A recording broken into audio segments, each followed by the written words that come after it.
Hello everybody, welcome to our 5-minute daily devotional for today. This is a series of short videos sharing some thoughts on a passage mula sa ating Moravian Daily Text Readings.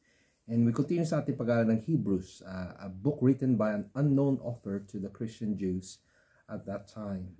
So our passage today is taken from Hebrews chapter 9, verses 11 to 22.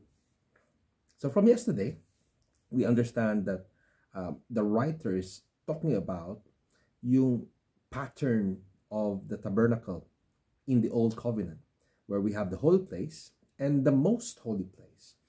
Drawing our attention to some most holy place, that's the place where the literal presence of God is.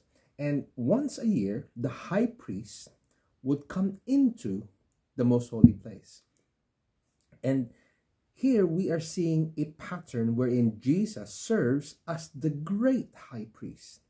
In verse 11 onwards of chapter 9, we read, "But when Christ appeared as a high priest of the good things that have come, then through the greater and more perfect tent," okay, referring to a tent not made with hands, that is not of this creation. This is the body of Christ. This is the temple of Jesus Christ, which is the believers. Verse 12, "He entered once for all into the holy place, not by means of the blood of goats or calves, but by means of his own blood." So, whenever a high priest goes into the most holy place, they have to offer blood offerings. They have to offer sacrifice animals and use the blood to cleanse themselves so that they can enter in. Now, the writer of Hebrews is saying, Jesus Christ, the great high priest, came into the most holy place as a great high priest, offering not the blood of animals, kundi yung sarili niyang dugo.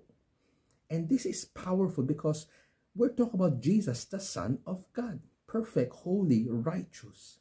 Siya na nagsilbing alay na kaloob para sa kapatawaran ng lahat. Minsan lang na ginawa, hindi niya ulitin, minsan lang. Once and for all. Minsan at para sa lahat. Making this covenant really powerful in that we don't need to offer any more sacrifices, just like in the old covenant.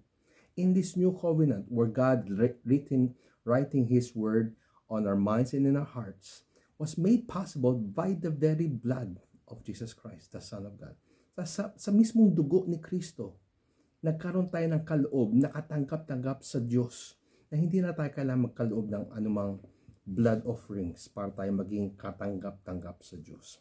Verse 15 reads, "Therefore, he is the mediator," referring to Jesus. Siya ang tagapagmagitan of a new covenant, so that those who are called may receive the promised eternal inheritance.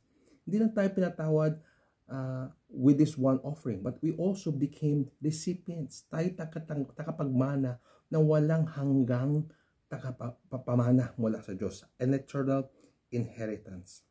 Now, an important point and a principle na kailangang ilahad dito. Whenever we talk of a covenant or a will, okay? Tandaan nyo, isipin nyo yung mga last will and testament. Nagiging effective lang yan. Nagtitake effect yung last will and testament. Pag yung gumawa ng last will and testament ay pumanaw na. When they have passed on. When they have died. Therefore, it is imperative that this new covenant that we have in Jesus, itong bagong tipan, bagong pangako na meron tayo kay Kristo, ay dapat maselyuhan, ma-finalize, maging effective through the death of who else? Jesus himself. So his death is important. Okay? Bakit kailangan mamatay si Jesus? Well, it is important for that new covenant to come in para tayo maging takapagmana ng walang hanggang pamana mula sa Diyos. It is only possible if blood was shed. As we read, under the law, verse 22, under the law, almost everything is purified with blood. Kung gusto natin mapatawa sa ating kasalanan, dapat tumagas ang dugo. Dahil nga tumagas ang dugo ni Kristo, banal at matuwid, siya ang naging takapaglinis ng ating kasalanan. Bukod pa doon, it is important for us to understand the second part of verse 22. Without the shedding of blood, there is no forgiveness of sins. Noong unang covenant, the old covenant, the priest offer offerings para sa kapatawaran ng mga tao. And they have to do that repeatedly kasi sila mismo hindi matuwid. But because Jesus Christ, the righteous one, the holy one, the Son of God, He Himself shed His blood at ginamit yon para linisin tayo sa ating kasalanan. Minsan lang. Hindi na kailangang maulit pa. Hindi na tayo kailangang mag-alay ng mga kaloob para sa kapatawaran nating kasalanan. Praise be to God. Tayo nilinis, pinatawad dahil sa biyaya na natanggap natin nung namatay si Jesus sa krus.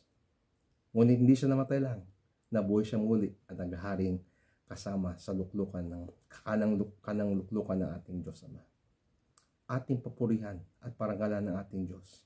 Tayo lumapit kay Jesus na siyang tagapamagitan sa atin at sa ating Diyos.